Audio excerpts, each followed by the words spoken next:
Now, ETF investing has been really booming in recent years, and rightfully so, right? I think it has a lot of benefits that appeal to both beginning investors, but also more experienced investors like myself. I started off buying individual shares, but in the end now, actually came back to buying ETF because it's really hard over a long period of time to outperform the market. So if you can't beat them, might as well join them. And that's why in this video I want to talk about one of the most popular ETFs out there that people invest in and give you a bit more background about it and share with you my thoughts whether buying this ETF might be a good choice for you. Now, the biggest and most popular ETF is arguably the S&P 500. That's also my ETF of choice. I've been investing in it for a number of years and I really love it, and I made separate videos about this. But I do understand that a lot of people want more diversification because an S&P 500 mostly focuses, well, actually only focuses on the 500 largest companies in the US, right? So if you want to have exposure to other countries on a global scale, then the S&P 500 may not be for you. And in this case, you can invest into an all-world ETF. And that brings me to the second, arguably most popular ETF that is out there, which is the FTSE All-World ETF. That really looks holistically at many different countries across the world. So without further ado, let's have a look what it is, what it includes, and what I think about it. So heading over to Just ETF, which is a great website. If you haven't checked it out, definitely do so. It has some amazing resources I can really recommend you. As it says over here, the FTSE All-World Index is an international equity index, which tracks the stocks from developed and emerging countries worldwide. So it's not only developed, but also emerging. So that's yet another diversification, which people really appreciate, obviously. There's also another popular one, which is the MSCI. Now, these abbreviations basically represent the index, right? These are companies behind popular indexes. So similar to the S&P 500, there's a company behind it, Standard & Poor's. They basically create that index, right? So you can't exactly buy the index, but you buy an ETF that buys and invests into the index. The same with FTSE, basically stands for the Financial Times Stock Exchange Group. And it used to be a joint venture between Financial Times, obviously, the publication, and the London Stock Exchange. But at some stage, it was entirely bought out by the London Stock Exchange and now is wholly owned by the London Stock Exchange. So they are behind that basically, and they coming up with all these different indexes that then other ETFs can invest in. Another very popular index from the FTSE group is, for example, the FTSE 100, right? The 100 largest companies in the UK. So they're different indexes, but the FTSE All World is arguably one of the most popular index out there. So if you want to invest into it, we have to choose one of the different ETF providers basically, right? And once again, you will find that over here on Just ETF. So we can look by Best ETF, which looks at the total returns a particular ETF returned on that index. We have the largest ETF. That's also very important because we want to have a big fund size. If the fund size is very small, that means after a while, maybe the ETF provider might close the fund. So it's very important to have a big fund size with a lot of money and liquidity in there that you can buy and sell anytime you wish, and that the fund is also profitable for them to continue, right? And then you can look also, if you want to do, at the cheapest FTSE All-World ETF that basically has the lowest expense ratio. The lower the expense ratio, the bigger your returns technically, but at the same time, sometimes that comes at a cost, and I'll speak about this in a second. But in our example, let's look at arguably the largest and most trusted FTSE All-World ETF, which is by Vanguard. So you can see here, they have the biggest fund size volume. It's distributing. It's slightly larger than the accumulating one. That's always something for you to consider. Do you want to receive the dividends? That's the distributing, or you want to get it reinvested automatically? Then you will go with the accumulating. In the US, if you're based in the US, there is no accumulating. They're all distributing. In Europe and other parts of the world, we can choose between the two. But usually you will see that the distributing has a slightly higher volume. But ultimately, it's up to you. And again, you have to look at your own taxation rules. Some of them are favoring accumulating. Some of them are favoring distributing. Most of the countries don't differentiate. So that's a personal preference. I like distributing because I like the feeling of getting paid. Right, so let's click into this. And here we can see all the main things we need to know about the particular ETF. Starting with the total expense ratio. Obviously, it's 0.22% per annum. That's what the ETF operator, in this case Vanguard. So Vanguard is basically the ETF issuer, and this is the index the ETF is based around. And then obviously here you have the technical symbols, and we'll come to this further down as well. What's the exact symbol that you have to look up in your respective stockbroker to find it and invest into it, right? But yeah, the first point over here is the total expense ratio.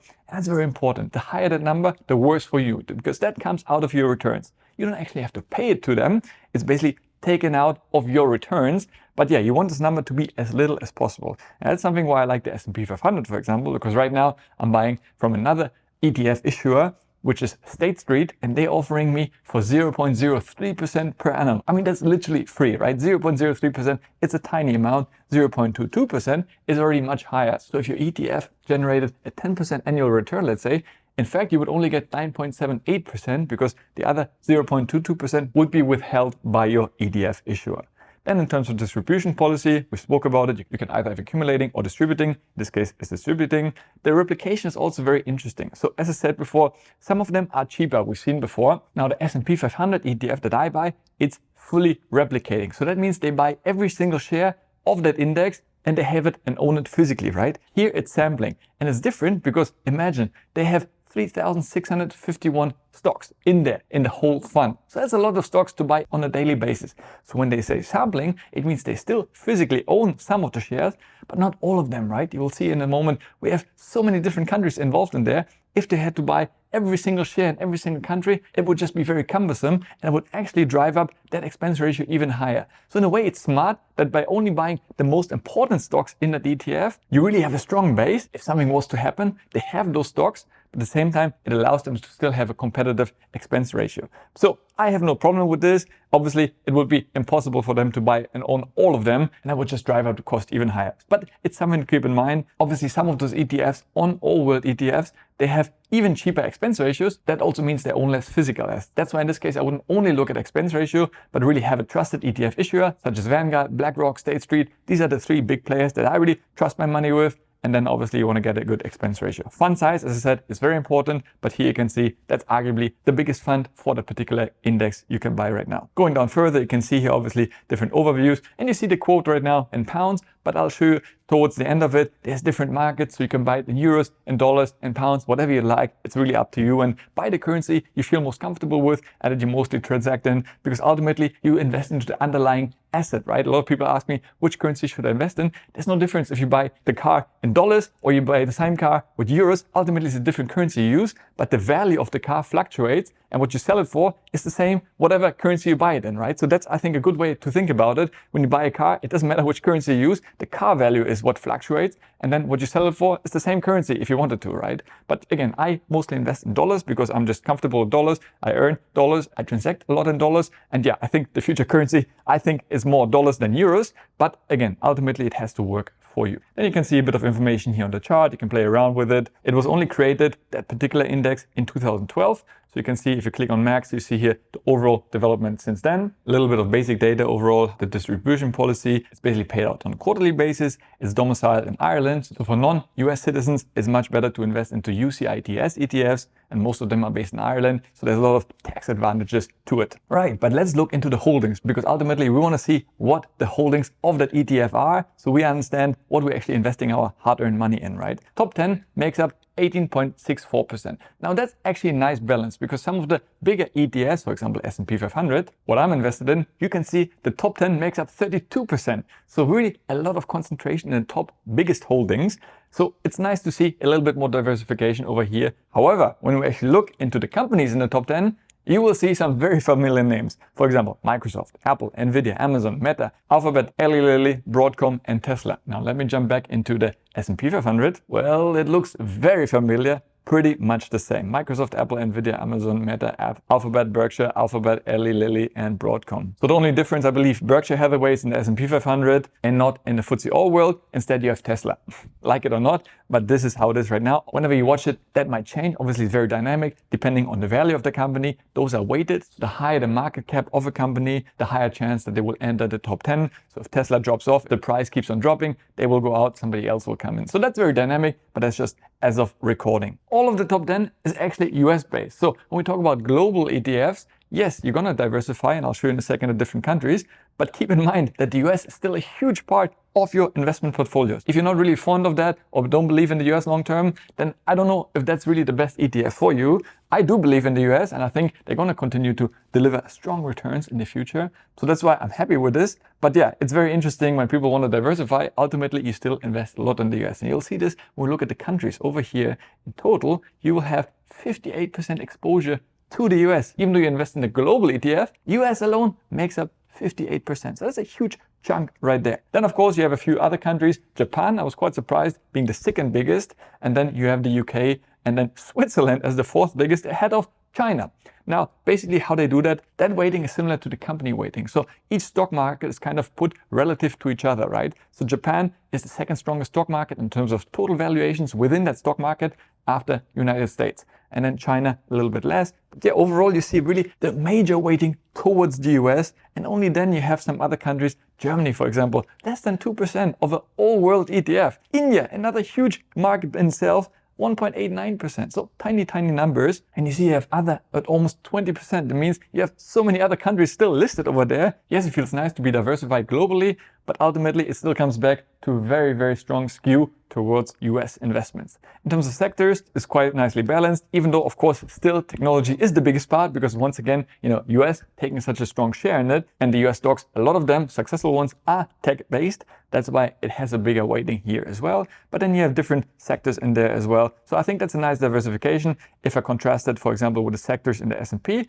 it's actually fairly similar. I mean, technology 32% as opposed to 24%, so a bit less tech in the all-world ETF, but the rest more or less very similar, I would say. And then we can look at the performance over here year on year, and yeah, overall most of the years pretty green. Since inception, so almost 12 years, up almost 300%. So really not too shabby when you think about it. But of course, you also have certain years where it drops as well. But we'll come back to this in a second when I compare it to the S&P 500 performance. In terms of dividends, once again, it shows you the actual dividend yield that you're getting. So that's good. When they pay, you can find it all over here. It's small amount. I mean, overall, I don't think it's super attractive, 1.6%, but still not too bad. And yeah, as I said, I like the feeling of getting money, getting paid. So that's not bad, receiving that dividend. Volatility is always something to keep in mind. Maximum drawdown basically means how much the stock price could have tanked. There was a time when it dropped by 25%. So, you have to be conscious of that. Just because you diversify doesn't mean that your investments won't go down, at least temporarily, right? You only lose if you sell at such a loss. If you hold on to it, as you see, over time, it still comes back and grows nicely. That's an important reminder. If you invest in the ETF, just invest for the long term, get through these volatile periods, which happen inevitably. But yeah, over the long term, you're going to be good. And then it comes to stock exchange listings once again. Here, you really can find what you want to invest in, right? First of all, pick your currency. If you want to invest into euros, dollars, or what have you, even Swiss francs, and then you find where it's listed. So in case you're based in Switzerland, obviously you want to invest in the Swiss stock exchange, but if you're based in Germany, you could buy it in German. I usually end up buying in US dollars on the London Stock Exchange, but again, it's really up to you. Depending on what you pick, you will find here the ticker symbol, and this is the one you find in most brokers. So just copy that, put it into your broker, and you'll find a particular ETF if you wanted to invest into it. Talking about buying it, is it actually worth buying? Because, it's nice, it makes sense to be global diversified. I like the idea, but ultimately, let's put it to a test and compare it to the S&P 500, the golden standard, so to say. When we talk about market performance, that's usually what we refer to. So let's see how it measured up to the S&P. Right, so going back to the charts over here, let's go to maximum, which is basically since 2012. Sadly, we can't change it to a longer period because S&P has much longer track record. But anyway, be it as it may, we want to compare apple to apple. And then I want to go ahead and enter my ETF, which is the SPY 5. That's the ticker symbol, which is basically issued by State Street, the SPDR S&P 500 UCITS ETF. I know these names get a little bit overwhelming in the beginning, but trust me, after a while, you get the hang of it. So let's add it to the mix. Include dividends. Yes, that's very important because we want to have apple to apple comparison. And then we see the reality.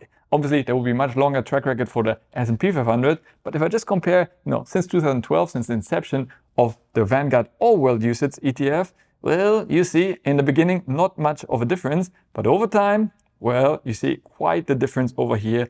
Obviously, tech has a big impact on that. Since tech really started taking off in the US, it really picked up a lot of steam since 2020, 21, to a point where you now see that the Vanguard returned you 292% since it started. But with the S&P 500, you would have a significantly higher return of 481%. I mean, you see a major difference over there. Now, of course, let's keep in mind, past performance is not an indicator for future returns, right? It might completely flip. However, you have to ask yourself, how realistic is that all these other countries, all of those over here, are significantly going to outperform the US? Now, you may have your opinion, I have my opinion. My opinion is that it's highly unlikely. But again, that's the beauty of investing. We all have to find what works for us. So now comes the final question, what should you be investing in? When you look at the pure numbers, obviously it's very clear, put all your money into the S&P 500 because that has superior performance. Now, yes, that has been the case. And obviously they've been doing extremely well since even longer period, right? Here we only talk about 12-year track record for the Vanguard All World ETF. The other one has over, I don't know how many years in existence already and still performing extremely well. What I like about the S&P more is of course the lower expense ratio of 0.03%.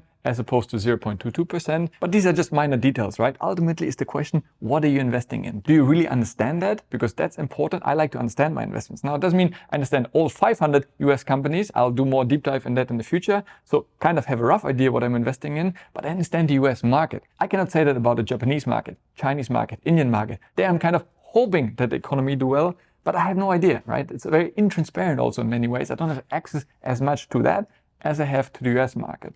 And I'm also a big believer that US companies by nature are global companies, right? If Microsoft is doing exceptionally well in Japan, well, guess what? The stock price will be reflected accordingly, which will, increase the overall returns. If Apple is doing very poorly in China, well, that will also reflect on the stock price. So by nature, they're globally diversified companies. And the fact that they have such strong weighting, even those global diversified ETFs, for me, just kind of defeats the point of why I should invest in it in the first place. Because in this case, I really bet on the winning horse, at least in my eyes, which is the US. I'm diversified there. But at the same time, why would I take risk with small positions, pay a premium for it in the form of high expense ratio for something that I'm not really 100% sure I totally understand the countries I invest in? And if you really believe that Germany, France, Japan, India, China will massively outperform the US, I'm not sure, because that would mean that the US really drops also. And if those at the same time pick up, I just don't see it happen. I think if the US really drops a lot and comes down, we'll go into a global recession. That's going to have a global impact. I don't see all the other countries doing exceptionally well when the US is downtrending. I think the US will kind of impact global economy and global output. So yeah, again, that's just my humble opinion. Ultimately, it's your choice. I still understand and fully support people investing into the global ETF because obviously you feel more comfortable, you want to diversify. I totally get it. If you like that, then please go ahead by all means. As I said, there's no right or wrong in investing, right? It has to feel right with you and you need to have conviction in it because we've seen some periods when the price can drop up to 25%, even a globally diversified ETF. And then you don't want to panic. You want to be convinced that your investment is right and you hold on to it even in those difficult periods. If you're buying it because I told you or somebody else online told you to buy it, you will lose conviction, you will panic sell it if it's in the red, and then you will materialize a lot. So really make sure you understand what you're investing in. If you feel more comfortable with an all-world ETF, amazing, go for it. If you want to have slightly potentially higher returns, again, nobody knows for the future, and you're happy to take a little bit more concentration into one market, then go with the S&P 500. I mean, still, let's remind ourselves, investing into one individual company is way more risky than investing into 500 large companies in the US, which are operating on a global scale. I think that's already so diversified. But as I said, if you want even more diversification, investing into an index like the FTSE All World might be a good thing for you. Some investors like to even combine various ETFs, right? They have the S&P and an all world. Even though personally, I think it's a little bit too much of an overlap because we've seen, some of the top holdings are exactly the same. So you're pretty much investing into the US twice, but with the second ETF, the all world one, you're paying a slightly higher expense ratio. Again, if it works for you, great. Myself, I'll continue investing in the S&P 500. In fact, I was actually thinking into investing into an even more aggressive ETF that has outperformed the S&P 500. And I made a video about it, which you can check out over here. Hope you enjoyed the video. If you did, please give it a like, subscribe to the channel. It means the world to me. As always, stay healthy, get wealthy, and I'll see you in the next one. Ciao.